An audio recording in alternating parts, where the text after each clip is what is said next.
It's May 4, 2023 on a hot plus 27 day up in Whitecourt.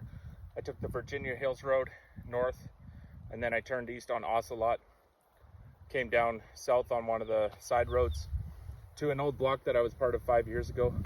A helicopter had to drop a sling full of trees in an emergency. They landed over there on that ridge.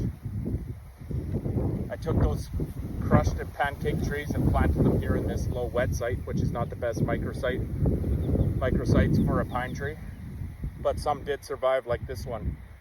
You can see 1 year, 2, 3, 4, 5 to 6 years old, so that matches the timeline of when it was planted. There's quite a few naturals coming in, but I would say about 20% of the pine that were dropped and planted in a decent site are alive. And I'm confident if I planted up on a hill in lodgepole pine type of country, we would have got a 40 or 50% survival. So after 5 years, if it looks like this compared to this natural, I'm pretty impressed that any are in this condition. I expected to see after 2 years that they just roasted and burnt off. So that's good news. So they fell from well above the tree height, a couple tree heights, crashed to the ground, got pancaked, and I was curious, would they grow if planted? I picked a pretty terrible spot to plant them for this experiment, down in a low-lying wet area that should have been black spruce. And I see some black spruce naturals coming in, so that's good. But not the best place for lodgepole pine to begin with. So it's kind of a double experiment.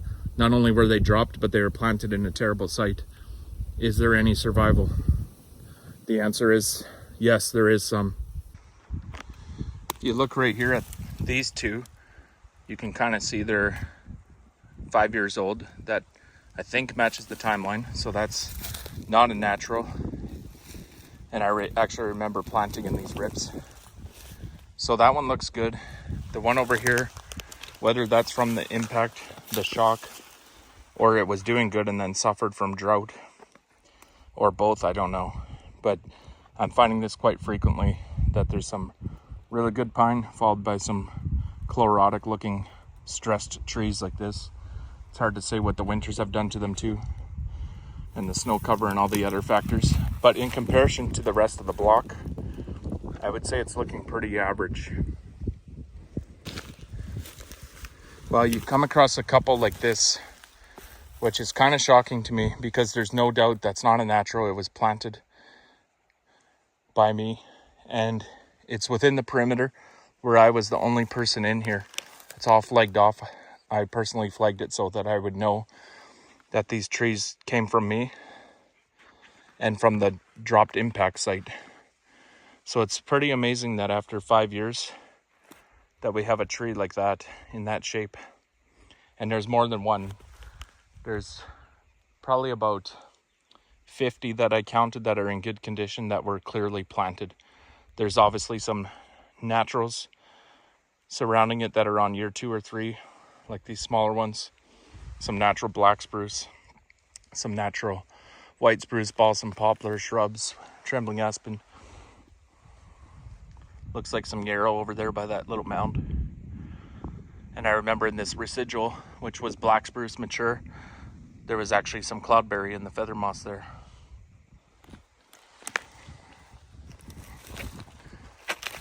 Here's another planted tree from the dropped impact site. It's pretty amazing to get any survival. So you'll notice the difference on this side is trees that were not dropped by a helicopter doing quite well for 5 years. And over here on the right side, closest to the wet residual, is the side that was dropped. So most of the trees you see here down in the rips, when there's 3 or 4 together, are actually naturals. So those don't really count. But as I walk along my boundary here, down in that area where there is a bit of decent pine ground, those are planted trees, and they actually are somewhere around 15 to 20% survival.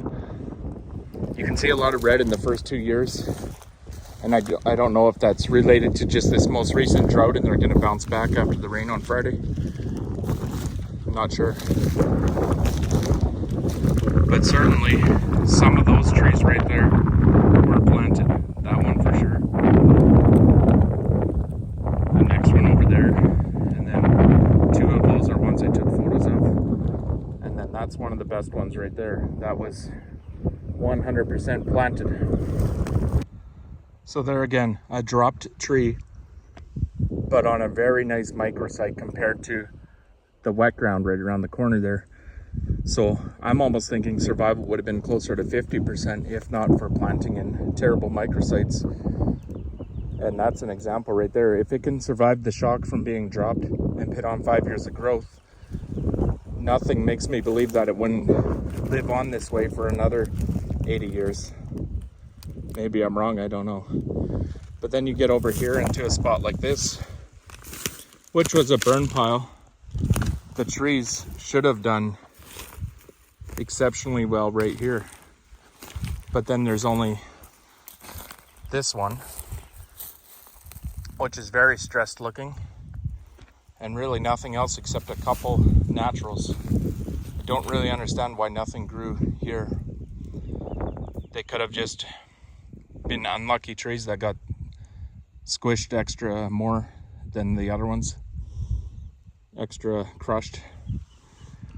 I don't know.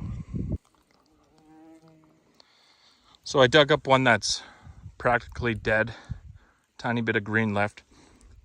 Just wanted to get an idea of the roots, and it has active roots, some good laterals. So this one may have actually came back yet and survived, I don't know. Well, as with any experiment, you have to have a control. So the experiment was over there. Those were all drop trees. Here's an equally wet, not very nice pine ground area that was planted with non-drop trees, just normal. And it's surprisingly similar. There's some drought-stressed trees, some naturals, and some nice planted ones like that. And I remember the planters being here. I remember who planted it, and it surprisingly has a very close result, somewhere around 20 to 30% survival. Not much better than the drop trees. So I'm leaning towards that it's just a poor site rather than the fact that the trees were dropped over there. I'm up on the hill now to the north, looking back at the retention patch that was left. Down that entire right side, right over there, was exactly the same type of ground as the left side. Amazingly, the results are almost equal. There's just as many surviving lodgepole pine that were dropped on that side as there is in the non-destroyed trees on that side. That's a pretty promising result for trees that fell from 3 times the height of those trees from way up there and landed over there, kind of right on that knob. So I'm pretty happy with these results. All I wanted to know is, did at least 10 trees survive? Yes, at least 10. In fact, about 150.